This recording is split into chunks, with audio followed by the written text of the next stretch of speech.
Et puis, ce qu'on vient de lancer, le 85. Alors, le 85, c'est un peu une spécificité française. Et spécificité Ford, surtout. Spécificité Ford et spécificité française. On en parle souvent sur cette antenne avec Jean-Luc, par exemple, le dimanche.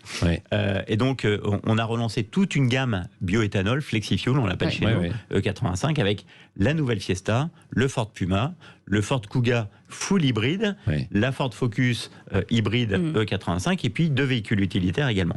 Et donc, ces véhicules-là sont protégés parce qu'on sait que ça correspond à une demande des consommateurs, à un réel besoin. Là, tous les jours, en ce moment, on entend parler de l'énergie chère. Le 85, c'est la meilleure réponse. Sur un Ford Puma, un plein, c'est 28 € contre 64 € pour une voiture normale. Vous économisez 400 € sur 10 000 km. Donc, c'est pas mal. Sur le terrain, Christophe Cyril, la voiture est très importante parce qu'on veut essayer d'écarter la voiture des villes, mais quand on travaille et qu'on vit en région, forcément, on fait beaucoup de kilomètres. Est-ce que finalement, parce que sur les nouvelles mobilités, est-ce que l'électrique, c'est quelque chose qui se démocratise ou alors qu'on est encore loin de la vérité?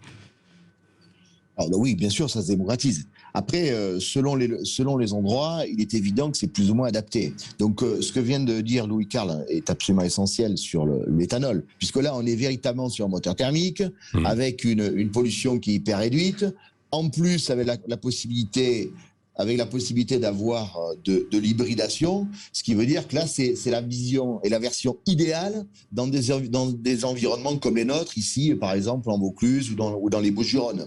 Après, dans des localités, dans des grandes villes, il est évident que l'électrique correspond parfaitement. Donc, les consommateurs s'habituent à tout ça, bien entendu, ils sont hypersensibles, mais ils sont aussi lucides qu'en fonction de là où ils sont, il faut qu'ils utilisent ce qui leur correspond le mieux et que des solutions alternatives comme celle dont on vient de parler avec le bioéthanol, c'est une vraie solution pour pas mal de consommateurs. Alors après, c'est pareil, c'est le bioéthanol ou électrique. Après, il faut trouver la façon de se plugger pour l'électrique et c'est pas toujours évident. Le bioéthanol, il faut trouver la bonne station.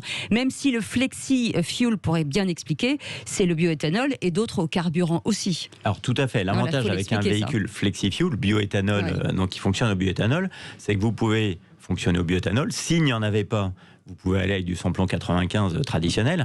L'avantage, quand même, c'est qu'aujourd'hui, il y a plus de 2500 stations qui distribuent du FlexiFuel en France, enfin de l'E85, pardon, du bioéthanol.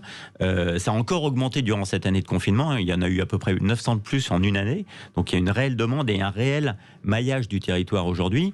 Et puis, comme le disait Christophe, c'est vrai qu'on arrive à allier avec certains de nos véhicules, donc la Fiesta, la Focus, pardon, et puis le Ford Kuga, de l'hybride, du full hybride sur le Ford Kuga, avec de l'E85. Donc, pour ceux qui hésitent, et aujourd'hui, il y a beaucoup de consommateurs qui ne savent pas trop vers quoi s'orienter. En fait. Donc, ils ont abandonné le diesel. On est un peu perdu. Ça, c'est clair, parce qu'avec tout ce qu'on entend sur le diesel, c'est compliqué.